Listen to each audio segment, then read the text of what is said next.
হাফেজ। প্রথমেই পাগড়ি নিচ্ছেন মোহাম্মদ তানজিল, পিতা মোহাম্মদ হারুনুর রশিদ, গ্রাম লড়াইছর, তিনি বাগবাড়ি। তিনি প্রথমে পাগড়ি নিতে পাগড়ি পরিধান করছেন আওলাদ রাসূল আল্লামা সৈয়দ আনোয়ার হুসাইন তাহের জাবেরি আল মাদানী।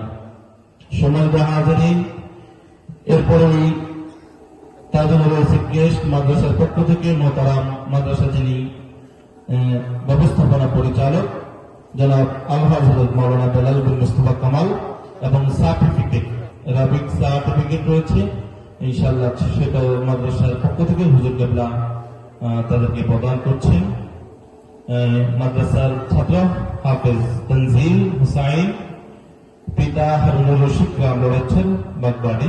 তিনি এখান থেকে হিফজ শেষ করেছেন এই বছর। আপনারা দোয়া করুন আল্লাহ রাব্বুল আলামিন তাকে যেন কোরআনের একজন মাহির আলেম হিসেবে, কোরআনের একজন শ্রেষ্ঠ হাফেজ হিসেবে কবুল করে আমরা পড়ে যাবেন।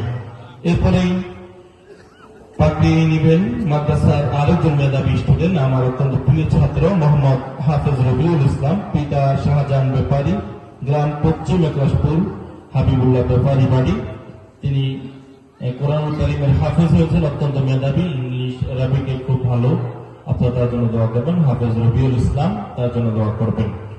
হুজুর কেবলা তাকে পাগড়ি পরিধান করে দিচ্ছেন মাদ্রাসার সম্মানিত ব্যবস্থাপনা পরিচালক এবং হযরত মাওলানা সিদ্দিকুর রহমান সাহেব সহ রয়েছেন, তারা সহযোগিতা করছেন। এবং তাকে একটি ক্রেস্ট দিচ্ছেন আমাদের সম্মানিত আওলাদ রাসূল হুজুর এবং মাদ্রাসার সম্মানিত ব্যবস্থাপনা পরিচালক আলহাজ বেলাল বিন মুস্তাফা কামাল, এবং মাওলানা সিদ্দিকুর রহমান মাদ্রাসার প্রিন্সিপাল হাফেজ ইউনুস, সাবেক প্রিন্সিপাল হাফেজ মাওলানা মিজানুর রহমান, মাদ্রাসার সদস্য জনাব আব্বাস উদ্দিন এবং বর্তমান হিফজ বিভাগের শিক্ষক জনাব হাফেজ নাইমুল ইসলাম।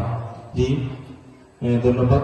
আমরা ক্যামেরা হলে আমরা শেষ করি। সম্মানিত হাজিরিন, ইনশাআল্লাহ হুজুর কেবলা এখনই আমাদের উদ্দেশ্যে